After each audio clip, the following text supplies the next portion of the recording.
الحمد لله رب العالمين الصلاة والسلام على خاتم النبيين أما بعد أعوذ بالله من الشيطان الرجيم بسم الله الرحمن الرحيم الذين ينفقون في السراء والضراء والكاظمين الغيظ والعافين عن الناس والله يحب المحسنين.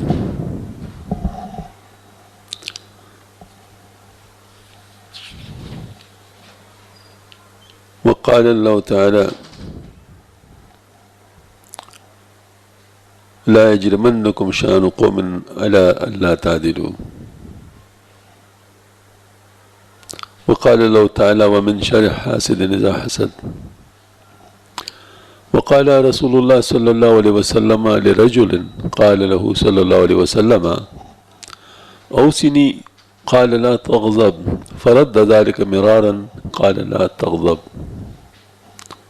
وقال عليه الصلاة والسلام إذا غضب أحدكم وهو قائم فليجلس فإن ذهب عنه الغضب وإلا فليضطجع. وقال عليه الصلاة والسلام ولا تحسدوا ولا تبغضوا. وقال عليه الصلاة والسلام دب إليكم داء الأمم قبلكم الحسد فالبغضاء هي الحالقة لا أقول تحلق الشعر ولكن تحلق الدين. وقال عليه الصلاة والسلام إياكم والحسد فإن الحسد يأكل الحسنات كما تأكل النار الحطب. وقال عليه الصلاة والسلام يفتح أبواب الجنة يوم الاثنين ويوم الخميس فيغفر لكل عبد لا يشرك بالله شيئا إلا رجلا كانت بينه وبين أخيه شحناء فيقال أنظروا هذين حتى يصطلحا. صدق الله العلي العظيم وصدق رسول النبی الکریم. معزز خواتین و حضرات، ہر شخص کو اپنا خیر مطلوب ہوتا ہے، یعنی وہ چاہتا ہے کہ میرے ساتھ اچھا معاملہ ہو. یہ یقیناً ہر شخص کی خواہش ہوتی ہے.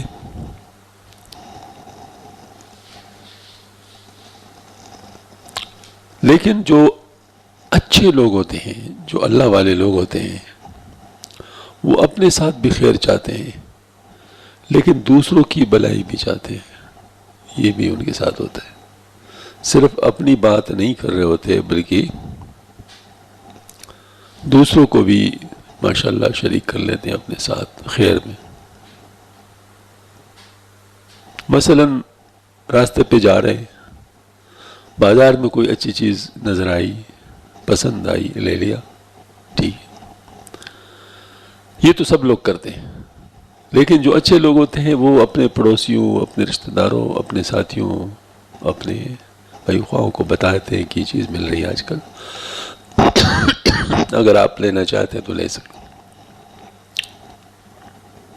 کسی کے گھر میں بیٹی بہن بیٹھی ہوئی ہے،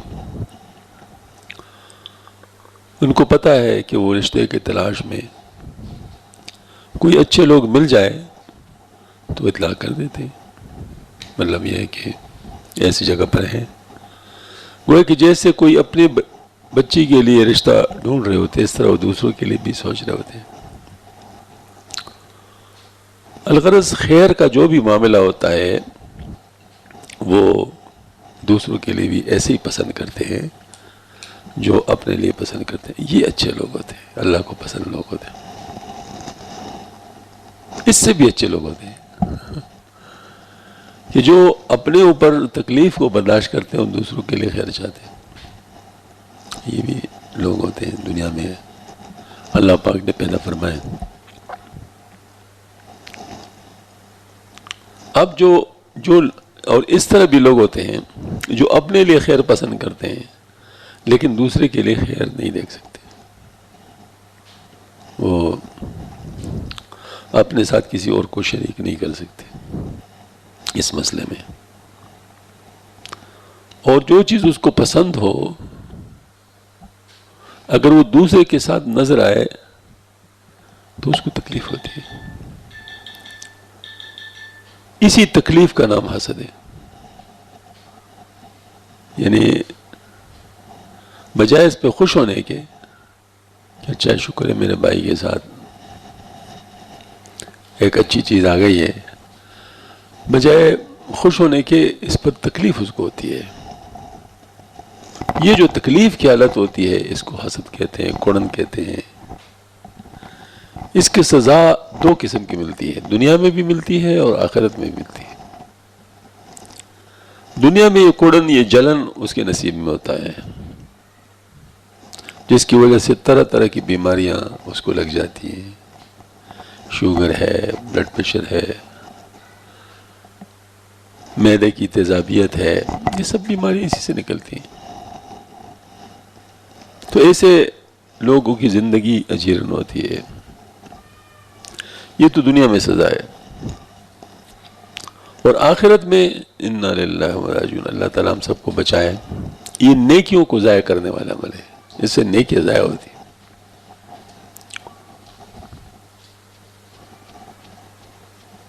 اللہ تعالیٰ ہم سب کی حفاظت فرمائے. تو اس سلسلے میں قرآن پاک نے ہماری رہنمائی فرمائی ہے. احادیث شریفہ میں بھی اس کے بارے میں کافی تفصیلات آئی ہیں. اور اس کے لیے جو ہے نا مطلب یہ ہے کہ گویا کہ پوری ہماری ذہن سازی کی جاتی ہے کہ ایسا نہ کرو. میں نے ایک لفظ استعمال کیا ذہن سازی کا، تو ذہن سازی علم کے ذریعے سے ہوتی ہے اور قلب سازی جو ہے یہ تربیت کے ذریعے سے ہوتی ہے. تو ذہن سازی علم کے ذریعے سے کرائی جاتی ہے. قرآن میں بھی ہے، حدیث شریفہ میں بھی ہے، ابواب ہے باقاعدہ. یہ جو سورۃ فلق ہے اس میں باقاعدہ فرمایا گیا قل اعوذ برب الفلق من شر ما خلق، یعنی تمام مخلوقات کی شر سے پناہ مانگتا ہے آدمی. من شر ما خلق ومن شر غاسق اذا وقب ومن شر النفاثات فی العقد ومن شر حاسد اذا حسد. جب یہ حسد کچھ بڑھ جاتا ہے، کچھ زیادہ بڑھ جاتا ہے، تو پھر انسان اونچی حرکتوں پہ اتر آتا ہے، غیر شریفانہ حرکتوں پہ اتر آتا ہے، جس سے اظہار ہونے لگتا ہے. مثلا ایک تو اندرونی کڑن ہے نا، وہ تو خیر ہے، وہ تو ہے، لیکن جو بڑھ جاتا ہے تو اس کا جو اظہار ہونے لگتا ہے تو کئی طریقے سے ہوتا ہے. مثلا وہ شخص اس کی غیب جوئی کرے گا، باتیں کرے گا اس کے پیچھے کیا ہے، بس ہے ایسے. یا پھر یہ کہ اس کے لیے کوئی مصیبت تلاش کرے گا، اور اگر اس کو کوئی مصیبت پہنچتی اس پر خوش ہوگا. یہ مطلب جو ہے نا اس کی بات ہے. اور اگر کوئی اور آگے بڑھ جائے، اللہ تعالیٰ بچائے، اللہ بچائے، اللہ بچائے، بہت زیادہ خطرناک بات ہے. جادو ٹونے میں بھی لگ جاتا ہے. اس وقت چونکہ فتنے کا دور ہے، فتنوں کے دور میں اچھی چیز مشکل ہو جاتی ہے اور بری چیز آسان ہو جاتی ہے. اچھی چیز مشکل ہو جائے گی. مثلا شادی مشکل ہے اور غلط طریقے آسان ہے. اس طریقے سے یعنی صحیح علاج مشکل ہے اور اس قسم کے جادو ٹونے بہت آسان ہے. 500 روپے پہ خطرناک سے خطرناک تعویذ مل جاتی ہے. تو اب یہ جو اس قسم کی جو چیزیں ہیں کہ بالخصوص عورتوں میں یہ مرض بہت زیادہ ہوتا ہے کہ اگر اب کبھی کسی اپنے رشتہ دار کو اچھا دیکھ لیں تو برداشت نہیں کر سکتی، تو پھر اس قسم کی حرکات بھی. اور عورتوں کی یہ چیزیں سخت بھی ہوتی ہیں. مطلب یہ ہے کہ ان کے اندر یہ بات ہوتی ہے کہ مشکلات ہوتی ہیں ان کے ساتھ. تو اب اللہ نہ کرے اگر کوئی اس راستے پہ چل گیا تو اس سے تو ایمان کو بھی خطرہ ہو جاتا ہے. تو ابتدا ہی میں اس کو روک لے تو اچھی بات ہے. ابتدائی میں حسد کو اگر روک لیا جائے تو اچھی بات ہے. حسد کو کیسے روکا جا سکتا ہے؟ مشکل بات ہے، مطلب آسان بات نہیں ہے، لیکن رستہ ہے. رستہ ہے. سب سے بڑی بات یہ ہے وہ ہے اپنے رب پر ایمان، عملی ایمان۔ عملی ایمان سے مراد ہے کہ یہ مان لے کہ سب کچھ اللہ کرتا ہے، سب کچھ اللہ کرتا ہے۔ جب تک اس کا یقین نہیں ہوتا تو آدمی سمجھتا ہے کہ میں بھی کچھ کر سکتا ہوں، یا فلاں بھی کچھ کر سکتا ہے، فلاں بھی کچھ کر سکتا ہے، اس سے پھر یہ مسائل پیدا ہوتے ہیں۔ اب اپنے رب پر جب ایمان مضبوط ہو جاتا ہے تو پھر اس کے فیصلے پر اعتراض نہیں کرتا۔ اللہ کے ساتھ اگر محبت ہو اور اللہ ہی سب کچھ کرتا ہو، یعنی اس کے خیال میں، اس کے تصور میں، اس کی ایمان کی، تو پھر اللہ کے فعل پہ کیسے اعتراض کرے گا؟ بس اللہ پاک کسی کو بادشاہ بنا لیتے ہیں اور کسی کو فقیر بنا لیتے ہیں۔ اب یہ فقیر اگر اللہ والا ہوگا تو اس پہ پریشان نہیں ہوگا، وہ کہے گا اللہ کا فیصلہ ہے، میرے لیے یہ چیز پسند کر لی، میرے لیے یہ اچھا ہے، اس کے لیے یہ چیز پسند کی، اس کے لیے یہ اچھا ہے۔ کیونکہ یہ دنیا تو مطلوب نہیں ہے، یہ دنیا تو بہت توڑی دنیا ہے نا، اس دنیا میں کیا رکھا ہے؟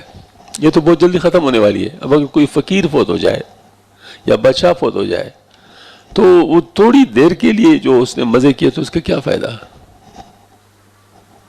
وہ ایک دفعہ بہلول دانا رحمۃ اللہ علیہ قبروں کے پاس بیٹھے ہوئے تھے، جو ڈانچے تھے نا اس میں کوئی آگے کر رہے تھے، کوئی پیچھے کر رہے تھے، تو ہارون رشید گزر گئے اس کے ساتھ۔ پوچھے کیا کر رہے ہو بہلول؟ کہتے میں دیکھ رہا ہوں کہ اس میں میرے باپ کا کھوپڑی کون سی ہے اور آپ کے باپ کی کھوپڑی کون سی ہے۔ اس نے کہا کس طرح پتہ چلے گا، اس میں تو پتہ ہی نہیں چل سکتا۔ انہوں نے کہا پھر اتنا فخر کیوں کرتے ہیں لوگ؟ اتنا فخر لوگ کیوں کرتے ہیں مجلس پر کہ میں بادشاہ ہوں؟ آخری نتیجے تو یہ نکلنے والے کہ آخر میں تو کوئی فرق نہیں۔ تو یہ اگر کوئی شخص اس بات کو سمجھتا ہے کہ دنیا کی چند روزہ زندگی جو ہے اگر میری تکلیف میں بھی ہے تو چند روزہ ہے، ختم ہو جائے گا، اور اگر بہت مزے میں ہے تو یہ بھی ختم ہو جائے گا۔ اصل زندگی تو وہ ہے، وہ دیکھنا ہے کہ وہ کیسی ہے، اس کے مطابق فیصلہ ہوگا۔ تو اس وجہ سے یہ شخص جو ہوتا ہے یہ اپنی فقر پہ تکلیف نہیں محسوس کرتا، وہ دوسروں کی بادشاہت پر تکلیف محسوس نہیں کرتا، اور یہ حسد کا توڑ ہے۔ اس وقت اس شخص کا حسد ختم ہو جائے گا، کیوں اس کو پتہ ہے کہ اس چیز کی کیا حیثیت ہے، کوئی مطلب وہ نہیں۔ دوسری بات یہ ہے کہ ایک ذہنی اور فکری سی بات ہے۔ مثلا آپ کسی کے لیے خیر کا کام کریں، مثلا اس کو کوئی خیر پہنچائے، اس کے لیے کوئی مطلب ظاہر پیسے دے دیں، یا ان کو، یا ان کے بچے کو کوئی چیز دے دیں، یا ان کو پڑھائیں، یا کوئی اور مطلب خیر پہنچائے، اس پہ آپ کو اجر ملے گا، ملے گا اجر۔ لیکن اگر آپ کو فکر ہو کہ اس کو میں کیسے خیر پہنچاؤں، یہ اللہ تعالیٰ کو بہت زیادہ پسند ہے۔ کسی بھی شخص کے لیے اگر آپ سوچیں کہ میں اس کو کیسے خیر پہنچاؤں، میں کیسے کسی کے ساتھ اچھائی کا معاملہ کر سکتا ہوں، اب جب میں یہ سوچوں گا تو مجھے بتاؤ اگر خیر اس کو خود بخود پہنچ رہی ہے تو اس میں خوش ہوں گا یا خوش نہیں ہوں گا؟ اب میرا ارادہ ہے اس کو خیر پہنچانے کا، ہاں جی، تو اگر کوئی اور اس کو خیر پہنچائے تو اس پہ میں تکلیف میں ہوں گا یا خوش ہوں گا؟ جو کام میں کرنا چاہتا ہوں ہو رہا ہے تو مجھے اس پر خوشی ہوگی۔ تو اگر اللہ پاک اس کو دے رہا ہے تو میں اس پر خوش ہوں گا یا خوش نہیں ہوں گا؟ بس یہ حسد کا توڑ ہے کہ آدمی یہ سوچے کہ چونکہ ہونا تو یہ چاہیے کہ میں اس کے لیے کچھ کروں، کوشش کروں، اب اگر اللہ تعالیٰ اس کو اپنی طرف سے دے رہا ہے تو الحمدللہ وہی کر رہے جو میں چاہتا ہوں، لہذا اس کو پریشانی نہیں لگا کوئی، اس کو اس بات پر خوشی ہوگی، اور یہی اصل میں بنیاد ہے حسد کو ختم کرنے کا۔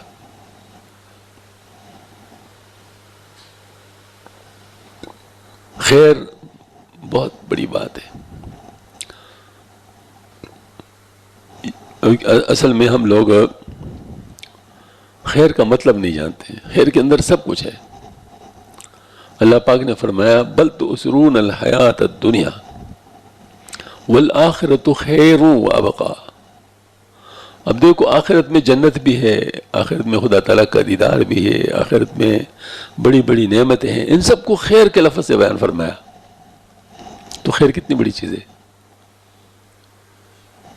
ہاں جی، بہت بڑی چیز ہے. اب اگر کسی کے لیے آپ یہ دعا کریں کہ اللہ تعالیٰ تیرے ساتھ خیر کا معاملہ فرمایا، سمجھے کہ یار مجھے ٹال دیا، یہ کون سی دعا مجھے نہیں. حالانکہ بہت بڑی دعا ہے. اللہ تعالیٰ تمہارے ساتھ خیر کا معاملہ فرمائے. اللہ کا شکر ہے، اللہ کا شکر ہے. حضرت مولانا محمد نپال پور صاحب رحمۃ اللہ علیہ نے میرے لیے یہ دعا فرمائی تھی، تو مجھے بڑی خوشی ہوئی تھی. میں نے کہا الحمدللہ، اللہ کا شکر ہے کہ ہاں جی یہ دعا اللہ پاک نے ان کے زبان سے نکلوائی.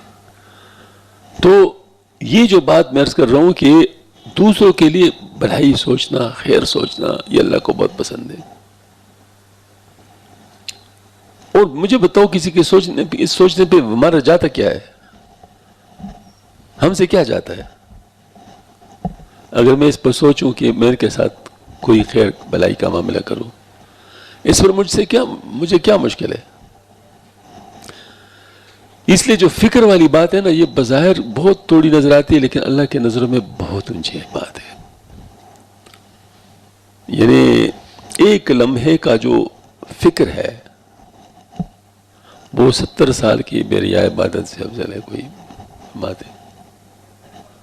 ہاں جی، اگر کوئی اچھا سوچ رہا ہوں کسی کے لیے یا اپنے لیے یا کسی اپنے خاندان کے لیے، یہ اللہ پاک کو بہت پسند ہے. تو حسد جو ہے یہ اصل میں اس کا ضد ہے. برا سوچنا. حسد کیا ہوتا ہے؟ برا سوچنا. اس کے ساتھ یہ ہو جائے، اس کے ساتھ یہ ہو جائے، اس کے ساتھ یہ ہو جائے. بلکہ عورتیں تو یہ باقاعدہ یہ بد دعائیں بھی اس قسم کی دیتی ہیں. ہاں جی، کسی کے ساتھ حسد ہونا یا کسی کے ساتھ لڑائی ہو تو اللہ اس کے ساتھ یہ کرے، اللہ اس کے ساتھ یہ کرے. خدا کی بندی، اللہ تعالیٰ جو بھی اس کے ساتھ کرنا ہے، تو اپنے آپ کو کیوں خراب کر رہی ہو؟ ہاں جی. اور بد دعا ایسی خطرناک چیز ہے کہ اگر صحیح جگہ پہ ہے تو ٹھیک ہے، اور اگر بری جگہ پر ہے تو واپس بھی آ سکتی ہے. ریفلیکٹر ہے، جہاں اس کی جگہ نہیں ہوگی تو واپس آئے گی. تو کس پہ واپس آئے گی؟ آپ کے اوپر واپس آئے گی. تو بعض عورتیں اپنے آپ کو اس طریقے سے خراب بھی کر لیتی ہیں، وہ بد دعائیں دیتی ہیں بلا وجہ، فضول. ہاں جی، اس طرح ہوشیار عورتیں بھی ہوتی ہیں. وہ جب کبھی غصہ بھی ہوتی ہے نا، کسی کو جیسے بد دعا دینے کا وقت ہوتا ہے، اس وقت بھی دعائیں دیتی ہے. اللہ تمہارے ساتھ اچھا معاملہ، اللہ تمہارے ساتھ خیر کا معاملہ، اللہ تعالیٰ یہ کرے. غصے میں بھی اس قسم کی دعائیں کر رہی ہوتی ہیں. یہ بھی عورتیں ہیں. ہاں جی، ہوشیار عورتیں ہوتی ہیں. بعض عورتیں اپنے اولاد کو کوستی لگتی ہے، پھر جب ان کے ساتھ وہ ہو جاتا ہے پھر روتی رہتی ہیں، پھر اپنے سینوں کو بھی کرتی رہتی ہیں. کرتے ہیں. کبھی کبھار زبان سے کوئی بھی لفظ نکل جاتا ہے، وہ کوئی قبولیت کی گھڑی ہوتی ہے، ہو جاتا ہے. ہمارے زہر کا قاسم میں اس کے ایک صاحب تھے، اس کے 2 بیٹے تھے. مختلف اوقات میں دونوں کے لیے بد دعائیں دی اور ان کے اوپر وہ بد دعائیں دونوں پہ لگ گئیں اسی انہیں اوقات. پھر وہ اپنے منہ کو مارتا رہتا تھا کہ میرے منہ کی وجہ سے ایسا ہوا ہے. ہوتا ہے اس طرح، کبھی کبھی ایسا ہو جاتا ہے. تو بد دعا تو بالکل نہیں دینی چاہیے، یہ تو اپنے لیے مصیبت ہے. بد دعا کی جگہ اپنے لیے دعا کیوں نہیں کرتے ہو کہ اللہ تعالیٰ آپ کو اس مصیبت سے نکال دے جس کی وجہ سے تو بد دعا کر رہا ہے؟ ہو سکتا ہے نا، اپنے لیے دعا بھی تو انسان کر سکتا ہے نا، کہ اپنے لیے دعا کرے کہ اللہ مجھے اس مصیبت سے نکال دے، پریشانی سے نکال دے. اور وہ دعا آپ کی اضطراری دعا ہوگی، وہ قبولیت بھی قریب ہوگی اس کی. اما جیب المستر ہے زیادہ. ہاں جی، تو دعا تو قبولیت کی بھی قریب ہوگی. اس وجہ سے اپنے لیے دعا کریں. اگر کسی یعنی کسی کی تکلیف سے پریشان ہے تو اس کو بد دعا دینے کے بجائے اپنے لیے دعا کرو، یہ زیادہ آسان ہے. تو اب اللہ جل شانہ ارشاد فرماتے ہیں اگر یہ مظلوم مسلمان مکہ سے کہیں ٹل گئے ہوتے تو ان میں جو کافر تھے ہم ان کو دردناک سزا دیتے، جبکہ ان کافروں نے اپنے دلوں میں آر کو جگہ دی اور آر بھی جاہلیت کی. اس موقع پر جو بے اجازت کفار نے کی تھی وہ محض حسد و کینے کی وجہ سے کی تھی. اور ارشاد فرمایا کسی خاص قوم کی عداوت تم کو اس بات پر برانگیخت نہ کرے کہ تم عدل نہ کرو. اولو العزمی کس کو کہتے ہیں؟ یعنی انسان کے جو ارادے ہیں، عزم، وہ اونچے ہوں، نیچے سطح کی نہ ہو. اولو العزم اس کو کہتے ہیں، بڑے اونچے ارادے والے، پست ارادے والے نہ ہوں. تو اب مثال کے طور پر میری کسی کے ساتھ مخالفت ہے تو میں ان کے لیے ایسے کوئی راستے نہ ڈھونڈوں جس سے میں ظالم ہو جاؤں. اور تو وہ ظالم ہے نا، انہوں نے مجھ پہ ظلم کیا. تو اب اگر میں ان کے ساتھ کچھ اس سے بڑھ کے معاملہ کرتا ہوں تو میں ظالم ہو جاؤں گا،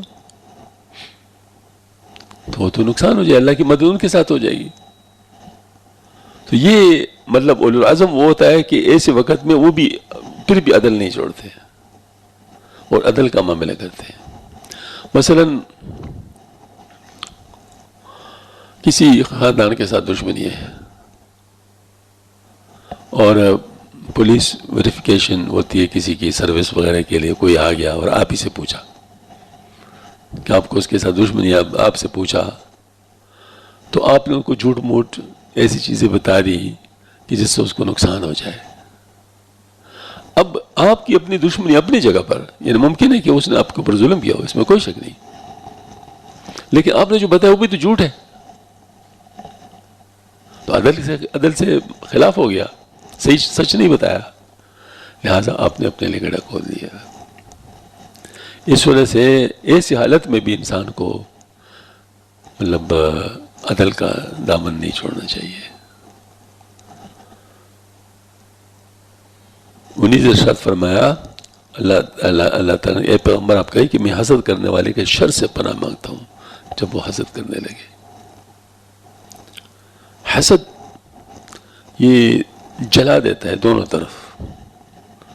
جس شخص کے ساتھ حسد کیا جاتا ہے اس کو بھی نقصان پہنچا دیتے ہیں، اور جو کرتا ہے وہ بھی اس کو بھی نقصان پہنچتا ہے. کیوں؟ وہ کہ وہی والی کہا نا کہ قیامت میں بھی اور ادھر بھی. قیامت میں جو ہوگا وہ تو الگ بات ہے، نیکیاں اس کی ختم ہو جائیں گی.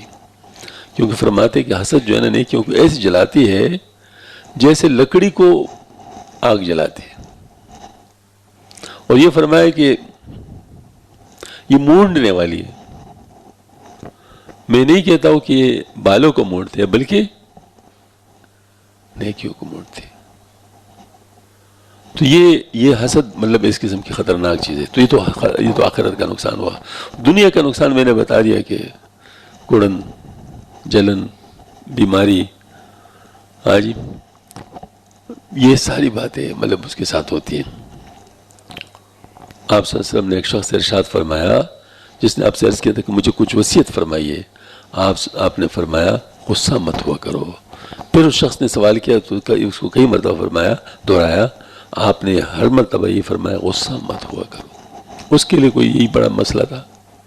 تو آپ صلی اللہ علیہ وسلم نے کو نصیحت کی کہ غصہ مت ہوا کرو. آپ صلی اللہ علیہ وسلم نے ایک شخص سے ارشاد فرمایا کہ جب تم میں سے کسی کو غصہ آوے اور وہ کھڑا ہو تو اس کو چاہیے کہ بیٹھ جاوے، بس اگر اس کا غصہ چلا جائے تو خیر، ورنہ لیٹ جائے. اصل میں غصہ ایک ایسی چیز ہے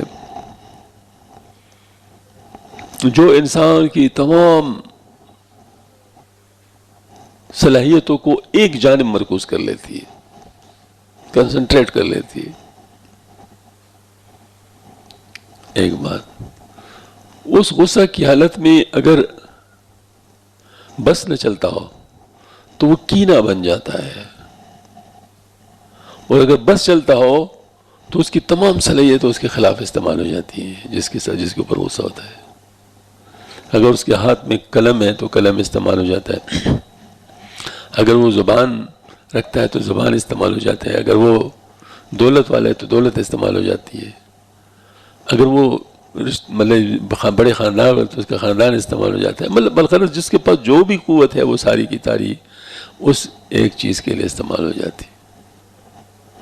تو یہ پوری مکمل کنسنٹریشن والی جو ہے اس کو توڑنے کے لیے کوئی چیز ہونی چاہیے. تو اپنی حالت کو بدل لے آدمی تاکہ اس کا ذہن اس طرف چلا جائے، بجائے اس کی طرف متوجہ ہونے کی، جس کے اوپر غصہ ہے، اپنی سوچنے کے رخ کو بدل لے. تو جس وقت انسان کھڑا ہو تو بیٹھنے کے لیے جب کرے گا کوشش، تو اس وقت اس کے خیال اس طرف ہو جائے گا، تو کچھ کمی اس میں آ جائے گی. اگر پھر بھی کوئی مسئلہ حل نہیں ہوا تو پھر لیٹ جائے، پانی پی لے. بہتر یہ ہے کہ جگہ بدل لے. جگہ بدلنے سے مراد یہ ہے کہ اگر چھوٹا ہے جس پر غصہ ہے تو اس کو اپنے سے علیحدہ کر لے، اور اگر بڑا ہے تو اس سے علیحدہ ہو جائے.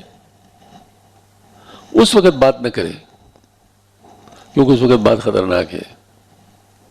اس وقت پوسٹپون کر لے. یہاں تک فرماتے کہ اگر جج کو غصہ آ جائے تو وہ فیصلہ اس وقت نہ کرے، تاریخ دے دے. ہاں جی، کیوں؟ غصہ میں پھر وہ صحیح فیصلہ نہیں کر سکے گا.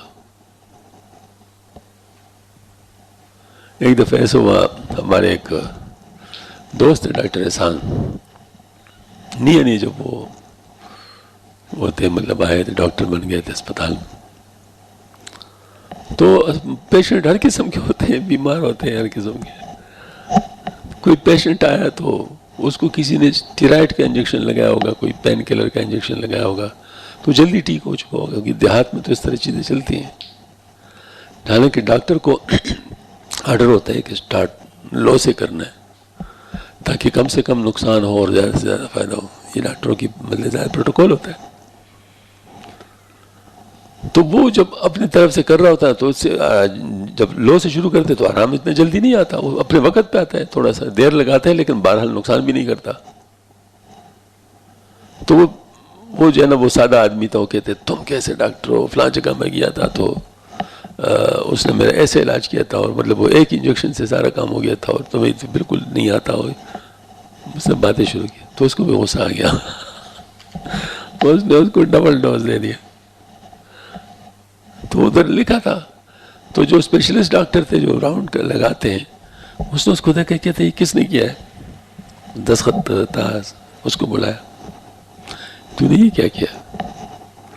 اس نے ساری صورتحال اس کو بتائی کہ اس طرح ہوا تھا، اس طرح یہ کر رہا، اس طرح کہہ رہا تھا. انہوں نے کہا بھائی وہ تو تھا دیہاتی آدمی، وہ تو جانتا نہیں تھا، تو ڈاکٹر تھا، تو جانتا تھا. تجھے کیا ہوا تھا؟ وہ کہتے رہتے، تو نے تو صحیح کام کرنا تھا نا. تو ان کے اوپر کیوں مطلب جو ہے اس طرح اپنا کہا تو ڈاکٹر کے اخلاق کو نہیں جانتا. تو مقصد یہ ہے کہ غصہ کی حالت میں فیصلہ نہیں کرنا چاہیے، کیونکہ غصہ کی حالت میں جو فیصلہ ہوتا ہے وہ بیلنس نہیں ہوتا، اس میں افراد تفرید ہو جاتی ہے. لہذا غصہ کی حالت میں بالکل فیصلہ نہیں کرنا چاہیے. آپ صلی اللہ علیہ وسلم نے ارشاد فرمایا کہ آپس میں ایک دوسرے سے حسد نہ کرو اور نہ بغض رکھو. یہ متفقون علیہ حدیث شریف ہے.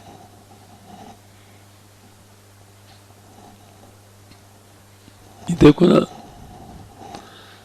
اللہ پاک نے نماز کے لیے فرمایا اقیموا الصلاۃ وآتوا الزکاۃ. تو اس امر کی وجہ سے فرض قرار دیا گیا، نماز کو پڑھنا بھی فرض قرار دیا گیا اور زکوٰۃ کا دینا بھی فرض ہو گیا. تو بالکل اسی قسم کی بات یہ ہے نہیں، اور حدیث بھی متفقون علیہ حدیث شریف ہے. فرماتے ہیں آپس میں ایک دوسرے سے حسد نہ کرو اور نہ بغض رکھو. تو یہ فرض ہوا یا نہیں ہوا؟ یعنی حسد نہ کرنا بھی فرض ہوا، بغض نہ کرنا بھی رکھنا بھی فرض ہوا نا. اور فرض کا ترک حرام ہوتا ہے، لہذا حسد کرنا بھی حرام ہوا، بغض رکھنا بھی حرام ہوا. اب ایک نماز تو پڑھتا ہے، زکوٰۃ تو دیتا ہے، تو لوگ کے سامنے تو وہ ہے، لوگ تو کہتے ہیں بڑے دیندار آدمی ہے، لیکن وہ حسد کرتا ہے، بغض رکھتا ہے. یہ تو اللہ کو پتہ ہے، کسی اور کو پتہ نہیں ہے. تو اللہ کی نگاہ میں تو گنہگار ہے. لوگوں کی نظروں میں بزرگ ہے. اب لوگوں نے اگر بزرگ مان بھی لیا تو کیا ہوا؟ کیا کمال کر دیا تو نے. ہاں جی، اللہ کی نظروں میں اگر تو گرا ہوا ہے، اللہ کی نظروں میں اگر تو برا ہے، تو لوگوں کی نظروں میں اچھا ہو کر تو کیا کرے گا؟ اب یہ جو چیزیں ہیں ان کی طرف عموماً لوگوں کی نگاہ نہیں جاتی. حسد بہت ہی عجیب خطرناک چیز ہے. اس طرح بغض رکھنا. آپ صلی اللہ علیہ وسلم نے ارشاد فرمایا تم سے پہلے امتوں کی بیماریاں تم میں آہستہ آہستہ پہنچ جائیں گی. یعنی حسد بغض اور وہ مونڈ دینے والی ہے. میں نہیں کہتا کہ وہ بالوں کو مونڈ دیتی ہے، لیکن دین کو مونڈ دیتی ہے، انہیں برباد کر دیتی ہے. اور آپ صلی اللہ علیہ وسلم نے ارشاد فرمایا کہ بچو تم حسد سے، کیونکہ حسد نیکیوں کو اس طرح کہا جاتا ہے جیسے آگ لکڑی کو. اب انسان کوشش کرتا رہتا ہے، خیرات بھی کرتا ہے، صدقات بھی دیتا ہے، نمازیں بھی پڑھتا ہے، روزی بھی رکھتا ہے، حج بھی کرتا ہے، یہ بھی کرتا ہے، وہ بھی کرتا ہے، وہ نیکیاں کماتا ہے خوب. تو معاملات کی بات تو سب کو سمجھ میں آتی ہے نا کہ اگر کسی کے ساتھ معاملے کا گڑبڑ ہے تو وہ اپنا حق وصول کرنے کے لیے آئے گا، اپنا حق وصول کرنے کے لیے آئے گا تو دینا پڑے گا. اس کے مقابلے میں اس کی نیکی جائیں گی، اور اگر نیکی ختم ہو جائے تو پھر ان کی برائیاں ان کو دی جائیں گی. یہ تو سب کو معلوم ہے، حدیث شریف میں بھی آتا. لیکن یہ جو چیز ہوتی ہے یہ لوگ نہیں آئیں گے آپ سے لینے کے لیے، بلکہ یہ خود بخود نیکیوں کو ختم کر رہی ہے، جیسے نیکیوں کو آگ لگ جاتی ہے. ہاں جی، اور نیکیاں اس کے ساتھ جلتی ہیں. تو یہ کتنی خطرناک بات ہے کہ کسی کو پتہ بھی نہیں چلے گا آپ کی نیکیاں ساری کی ساری چلی جائیں گی.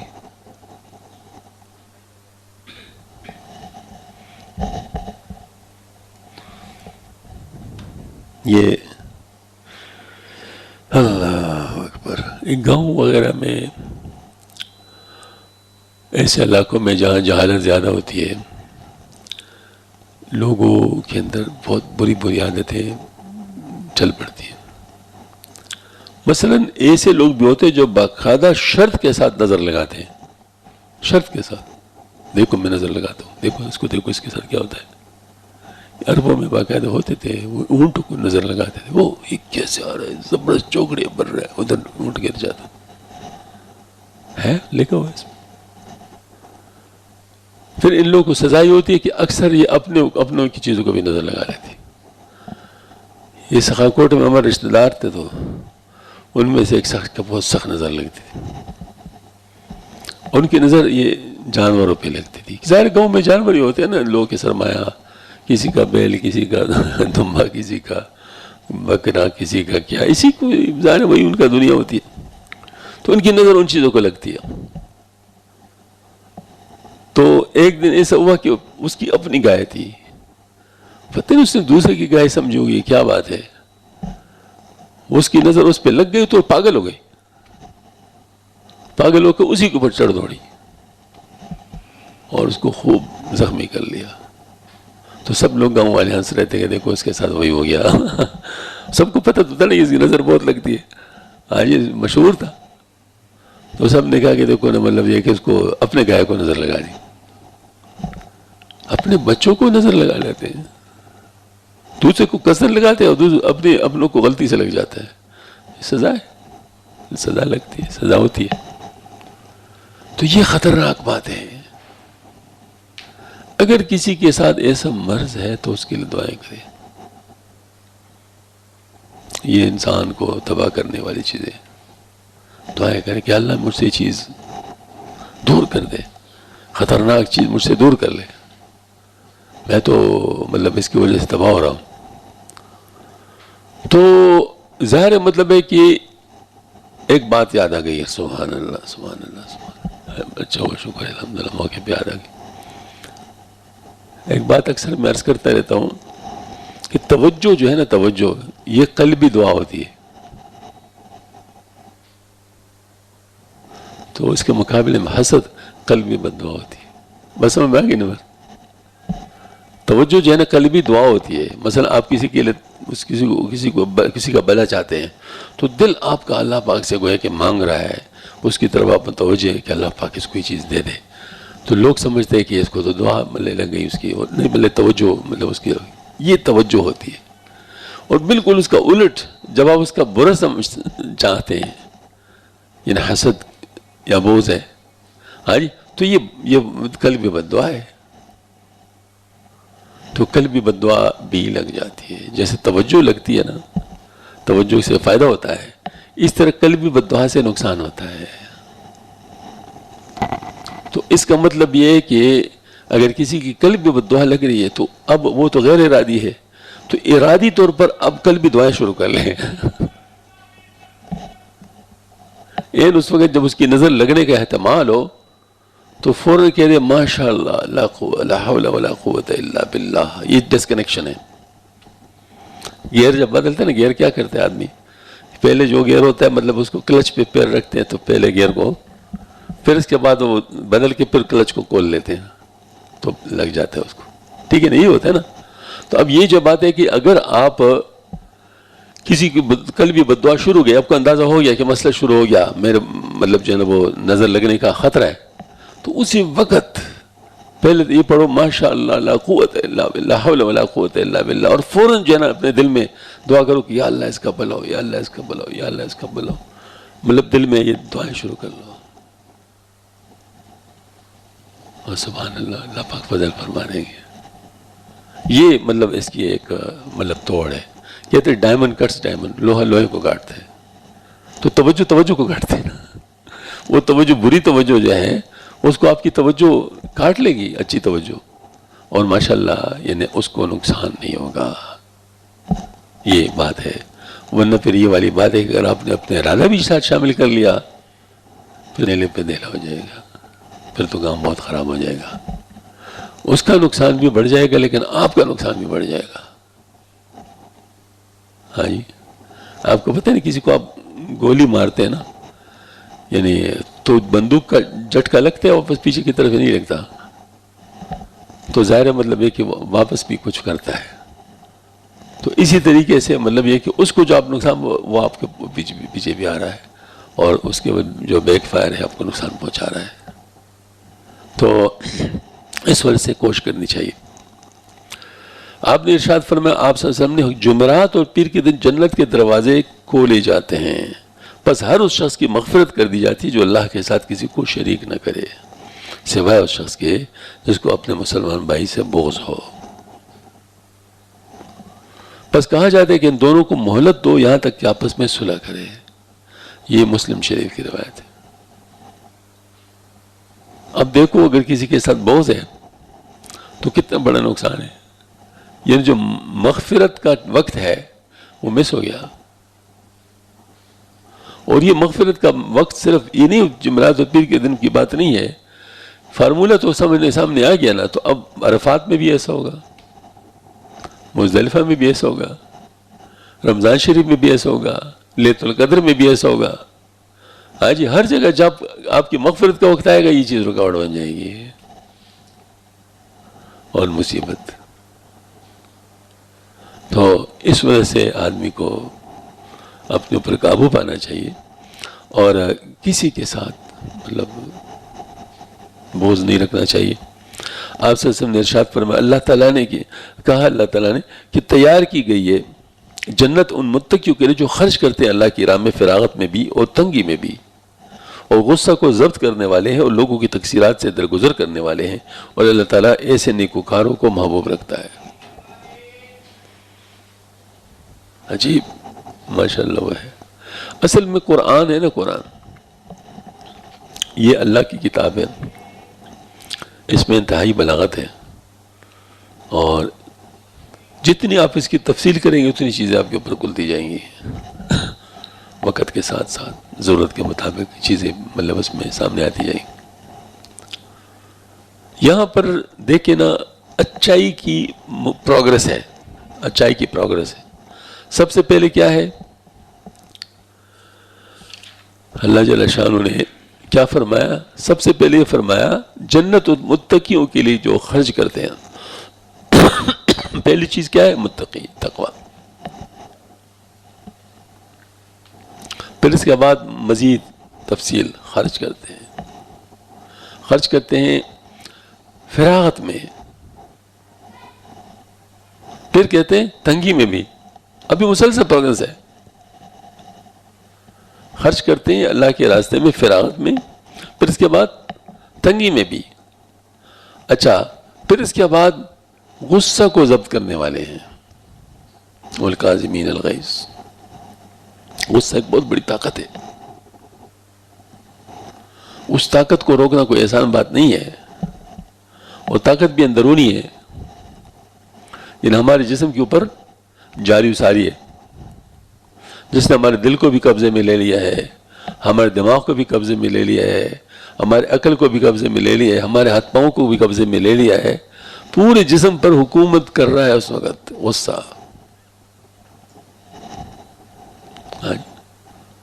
غصہ پورے جسم کے اوپر حکومت کر رہا ہے اس وقت. اس وقت آپ جب اس کو روکنے والے تو اس کا مطلب ہے کہ آپ پورے جسم کے اندر ایک ڈیفنس سسٹم کو چلا دیتے ہیں.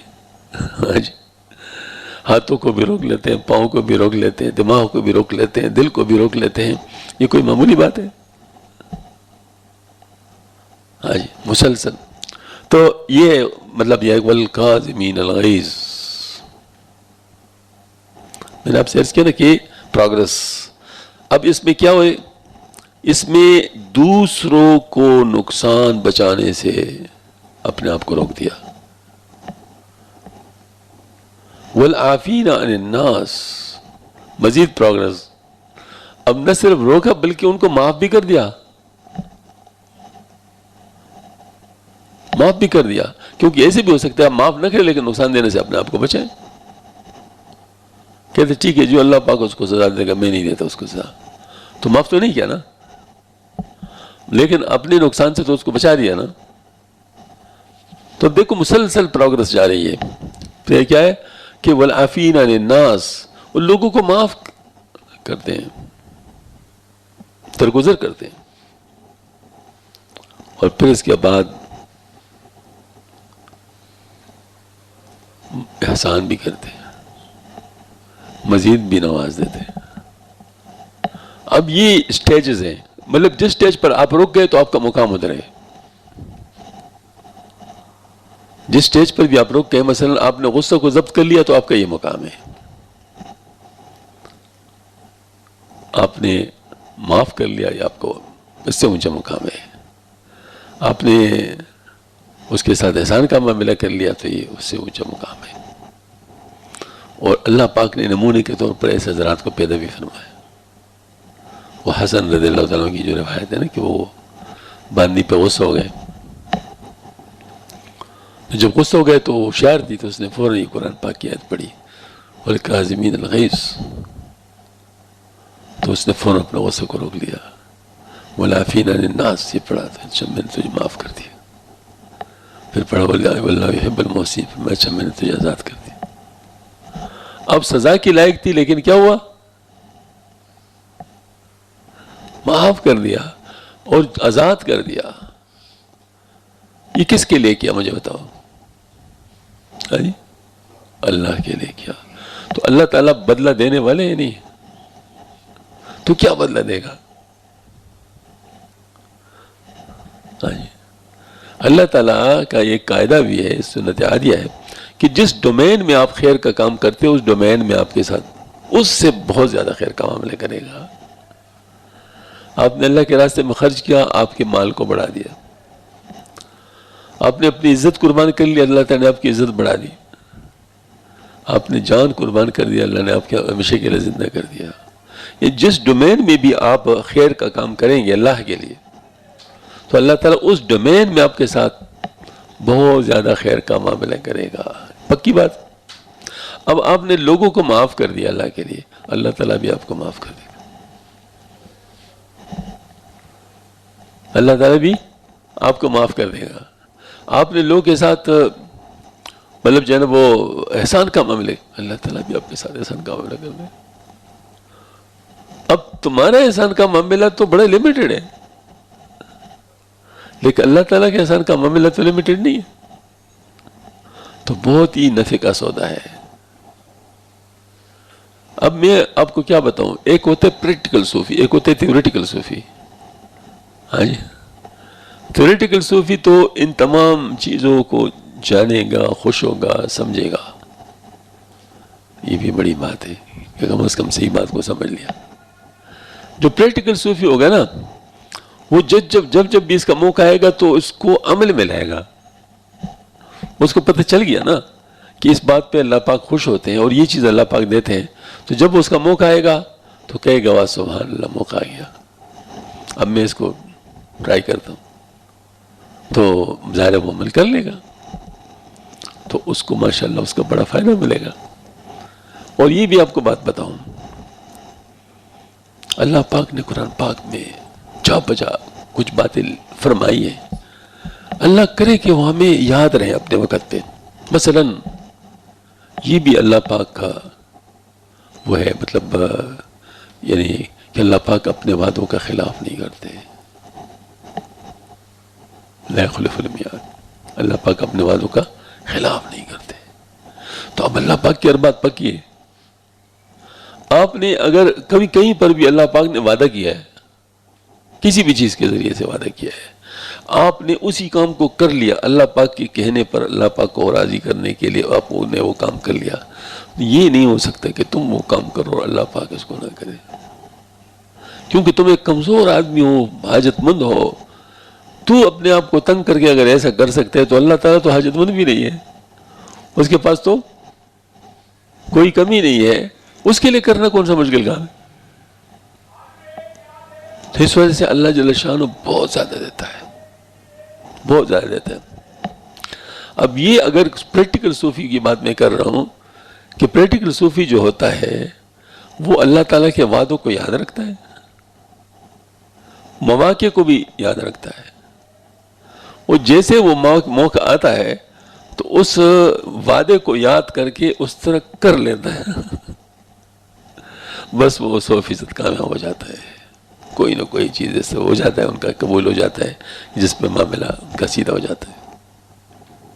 اور یہ مواقع تقریباً ہر ایک کو ملتے ہیں، کوئی بھی ایسا نہیں ہے کہ ان کو یہ مواقع نہیں ملتے ہوں، یہ مواقع سب کو ملتے ہیں، لیکن اب ان باتوں کو یاد رکھنا، ان باتوں کو سمجھنا۔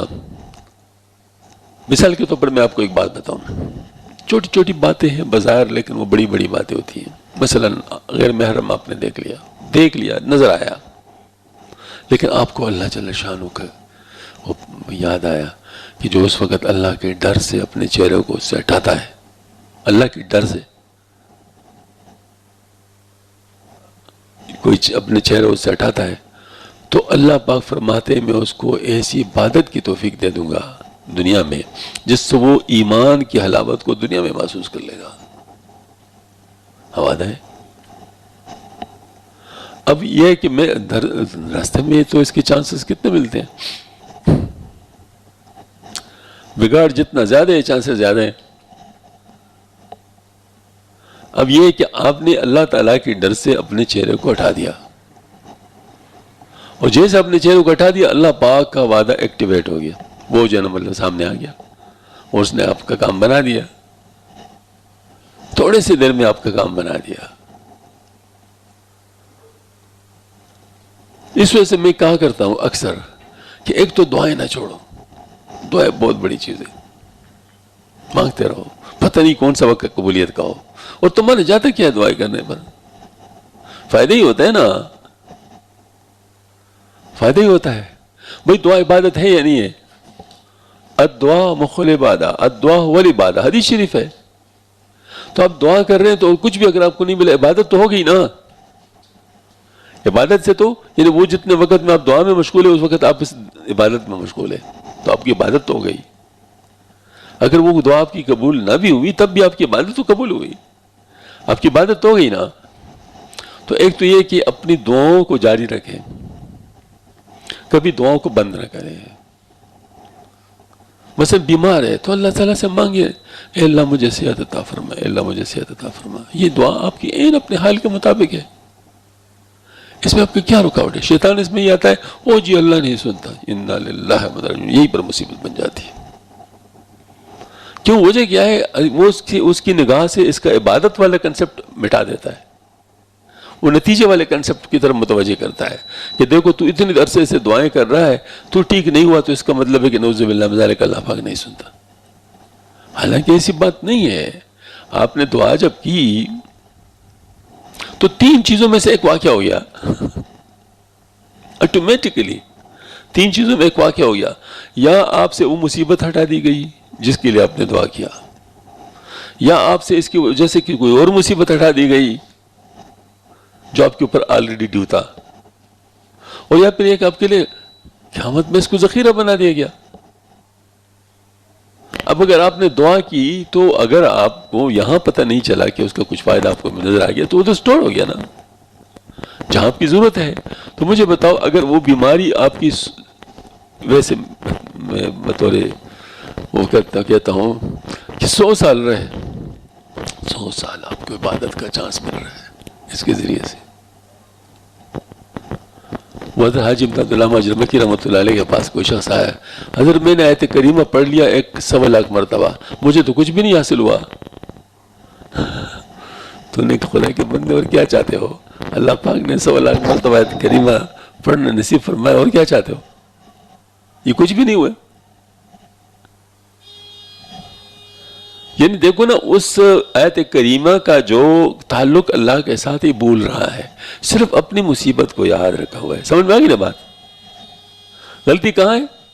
اس نے اس آیت کریمہ کا وہ چیز جو اس کا اپنا ثواب ہے، جو اس کا اپنا اثر ہے آپ کے اوپر جو ہو رہا ہے، وہ اس کو بھول چکا ہے، اور کیا یاد رکھا ہوا ہے؟ اپنی مصیبت کو یاد رکھا ہوا ہے۔ اگر یہ آیت کریمہ کے ثواب کو یاد رکھا ہوتا تو بھئی آپ آیت کریمہ کا ثواب تو مل ہی گیا نا، اتنی مرتبہ آپ کو توفیق ہو گئی۔ ثواب کا جو کنسپٹ ہے یہ بہت بڑی بات ہے، اگر آپ کو نصیب ہے وہ اگر ایک دفعہ بھی آپ پڑھ لیتے ہیں تو اگر آپ کو یہ کنسپٹ حاصل ہے تو آپ کو اس کا فائدہ ہو گیا، ماشاءاللہ اس کو وہ حاصل ہے۔ اور اگر آپ مسلسل کرتے رہیں تو آپ کو مسلسل حاصل ہوتا رہا ہے۔ تو حضرت تھانوی رحمۃ اللہ علیہ نے بڑی عجیب بات ارشاد فرمائی، بعض لوگ دعائیں کرتے ہیں ان کی دعائیں قبول نہیں ہوتی، وہ پریشان ہوتے ہیں ہماری دعائیں کیوں قبول نہیں ہوتی، حالانکہ ان کے ساتھ اللہ کا معاملہ پیار کا ہوتا ہے۔ اللہ تعالیٰ ان کی مانگنے کو پسند کر رہا ہے کہ مانگتے رہیں، اس کو پسند ہے تیرا مانگنا، اور تو تنگ ہو رہا ہے، ہاں جی تو تنگ ہو رہا ہے تو مانگتے رہو نا اگر اللہ کو پسند ہے۔ اور جتنا زیادہ تکلیف ہوگا اتنا زیادہ رو پڑو، زیادہ رو رو کر دعا کرو، اللہ تعالیٰ کو زیادہ پسند ہے۔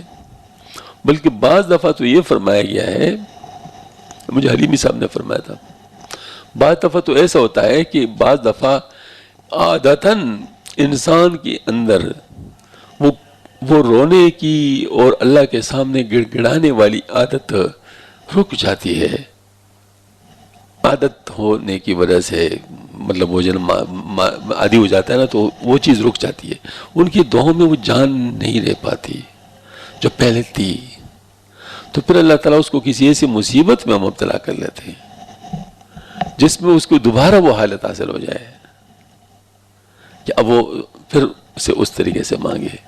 اب جو مصیبت اللہ نے اسی لیے بھیجی ہوگی وہ تمہاری دعا سے دور ہوگی وہ تو دعا تم کرتے رہو نا، دعا تو اس لیے مصیبت اس لیے بھیجی کہ تم دعا کرو۔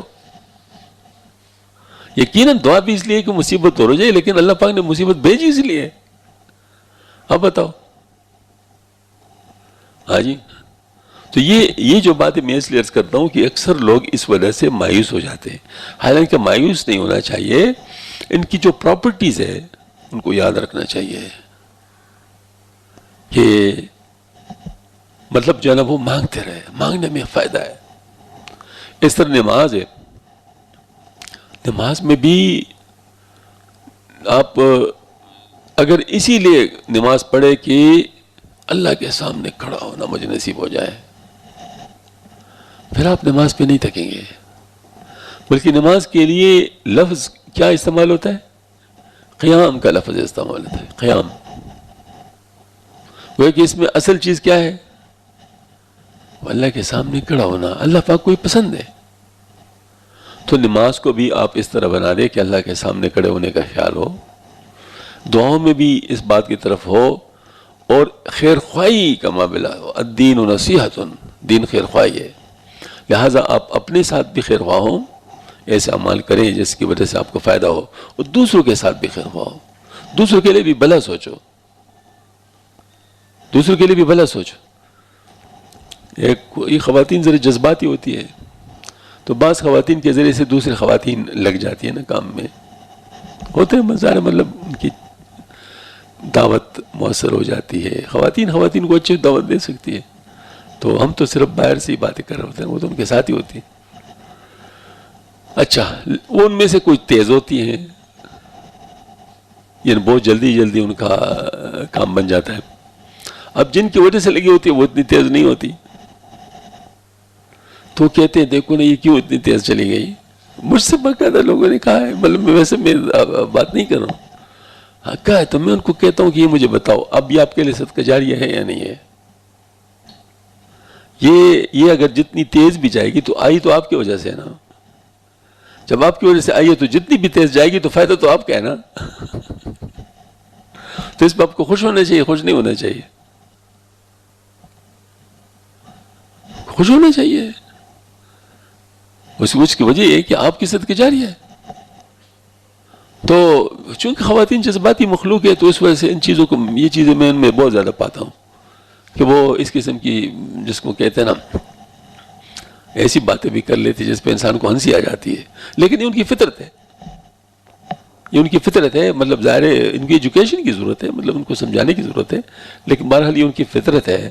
تو میں ان کو کہتا ہوں کہ خدا کی بندی آپ کی وجہ سے تو لگی ہے، تو آپ اس پہ خوش ہو جایا کرو. اب ان کا راستہ کیوں روکتی ہے؟ تو یہی اصل میں بات ہے کہ اگر ہمارا معاملہ ہر چیز میں، وہ ہمارے شاہ اسماعیل شیخ رحمۃ اللہ فرماتے ہیں نا کہ جو تجلیات ہوتی ہے وہ اس طرح ہوتی ہے کہ وہ ہر ایک یعنی براہ راست تعلق اللہ تعالیٰ کے ساتھ ہوتی ہے. وہ تجلی درمیان میں آتی نہیں، تجلی ذریعہ ہوتی ہے، لیکن تعلق براہ راست ہوتا ہے اللہ تعالیٰ کے ساتھ ہر چیز میں. ہاں جی. تو اب یہ جو بات ہے کہ مطلب میں جتنے بھی نیک کام کروں، اگر میں اس کو اللہ کے لیے کروں اور میری نظر میں اللہ پاک کی رضا ہو کہ اللہ پاک مجھ سے راضی ہو جائے، تو پھر یہ نہیں ہوگا کہ کس کی وجہ سے اور کس کی وجہ سے اور کیا ہو گیا اور کس، وہ سارے معاملے ایک ہو جائیں گے، سب چیزیں ایک ہو جائیں گی. اللہ تعالیٰ ہم سب کو سمجھ عطا فرمائے. ہاں جی. یہ میرا ایک غزل ہے جس کا ایک پہلا شعر یہ ہے کہ وہ کیا ہے، میں سمٹ نہیں بکر گیا، پتہ نہیں کچھ اس طرح کی، کون سا غزل ہے؟ ہاں، میں بکر کے سمٹ گیا، میں سمٹ کے بکر گیا. ہاں، یعنی مطلب یہ کہ بکر کے سمٹ گیا کا مطلب یہ کہ پہلے میرے لوگوں کے ساتھ، یہ نفس کی خواہشات کی وجہ سے تعلق تھا، نفس کی خواہشات کی وجہ سے کوئی چیزوں کے ساتھ، اس چیز کے ساتھ، اس چیز کے ساتھ، تو میں بکھرا ہوا تھا. یعنی گویا کہ میرے ہر چیز کی طلب تھی، تو میرا دل ان تمام چیزوں میں مشغول تھا، تو یہ بکھرا ہوا تھا. تو اس کی وجہ، تصوف کی وجہ سے میں سمٹ گیا، صرف اللہ کی طرف آ گیا، باقی چیزوں سے میری توجہ ہٹ گئی، صرف اللہ پہ آ گئی. میں بکر کے سمٹ گیا. پھر اس کے بعد میں سمٹ کے بکر گیا. مطلب یہ ہے کہ اب میں اللہ کی طرف جب آ گیا تو اب میرا سارے لوگوں کے ساتھ، ساری چیزوں کے ساتھ تعلق اللہ کی وجہ سے ہو گیا، کہ میں اللہ کی وجہ سے ان کے ساتھ تعلق رکھ رہا ہوں. باپ کے ساتھ بھی اللہ کے لیے تعلق ہے، ماں کے ساتھ بھی اللہ کے لیے تعلق، استاذ کے ساتھ بھی اللہ کے لیے، پیر کے ساتھ بھی اللہ کے لیے تعلق ہے. ہاں جی. اور پڑوسی کے ساتھ بھی اللہ کے لیے تعلق، استاذ کے، مطلب جو بھی ہیں وہ سب کے حقوق جو میں ادا کر رہا ہوں، کس کے لیے ادا کر رہا ہوں؟ اللہ کے لیے ادا کر رہا ہوں. تو میں سمٹ کے بکر گیا. تو یہ اصل میں بات ہوتی ہے کہ ہمارا کام کیا ہونا چاہیے کہ جو جتنے بھی ہیں، جتنے بھی تعلقات ہمارے، ان سارے تعلقات کو محض اللہ کے لیے کر دیں. ہمارا سونا، جاگنا، اٹھنا، وہ سب کچھ اللہ کے لیے ہو، سب کچھ اللہ کے لیے ہو. اللہ تعالیٰ ہم سب کو جو ہے نا مطلب اس پر عمل کرنے کی توفیق عطا فرمائے. وقت تو تقریباً ختم ہے، لیکن بہت اہم چیز میرے ذہن میں آ گیا تو میں آپ کو وہ سنا دیتا ہوں تاکہ آپ کو بھی اس کا فائدہ ہو.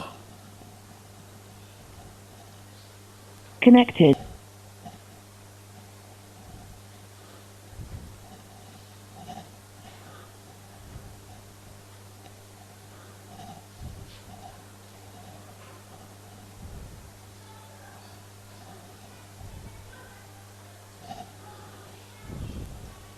ہونا خدا کے لیے ہو، یہ جاگنا یہ سونا خدا کے لیے ہو، یہ ہنسنا یہ رونا خدا کے لیے ہو، یہ ہنسنا یہ رونا خدا کے لیے ہو، یہ ہنسنا یہ رونا خدا کے لیے ہو، یہ جاگنا یہ سونا خدا کے لیے ہو، یہ جاگنا یہ سونا خدا کے لیے ہو، اور خدا کی مدد اور تائید ہووے، خدا کی مدد اور تائید ہووے، خدا کی مدد اور تائید ہووے، اگر کام ہونا خدا کے لیے ہو، اگر کام ہونا خدا کے لیے ہو، یہ ہنسنا یہ رونا خدا کے لیے ہو، اور یہ پانا ہے بالکل، یہ پانا ہے بالکل،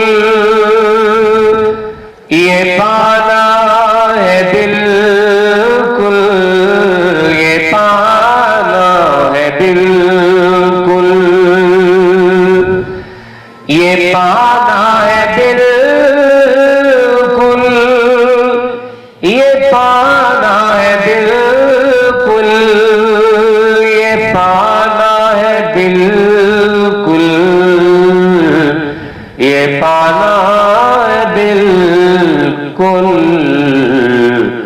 اگر خود کو کھونا خدا کے لیے ہو، اگر خود کو کھونا خدا کے لیے ہو، یہ ہنسنا یہ رونا خدا کے لیے ہو، اور دھلے حب دنیا سے دل میرا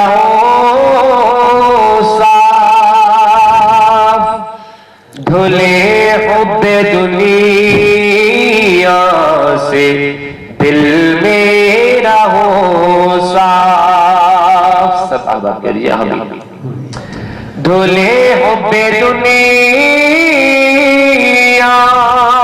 سے دل میرا ہو صاف، دھلے حب دنیا سے دل میرا ہو صاف، مگر اس کا دھونا خدا کے لیے ہو، مگر اس کا دھونا خدا کے لیے ہو، یہ ہنسنا یہ رونا خدا کے لیے ہو، اور جو بوئے یہاں پر وہاں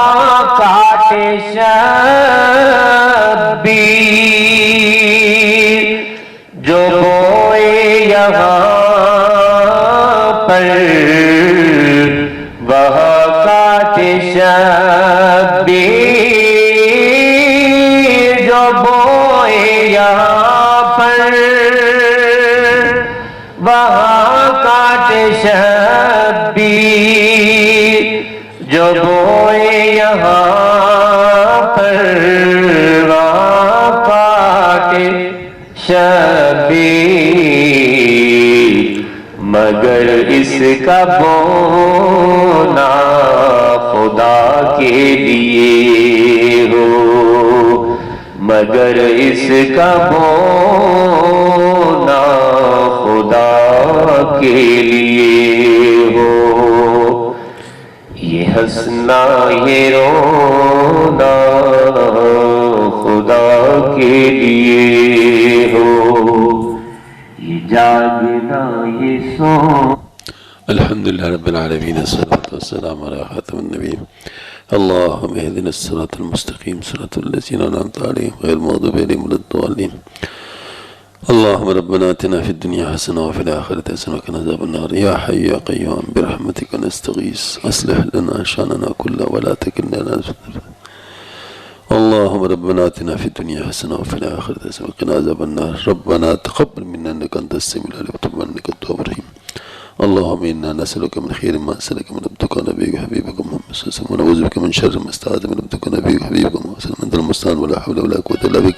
سبحان ربك رب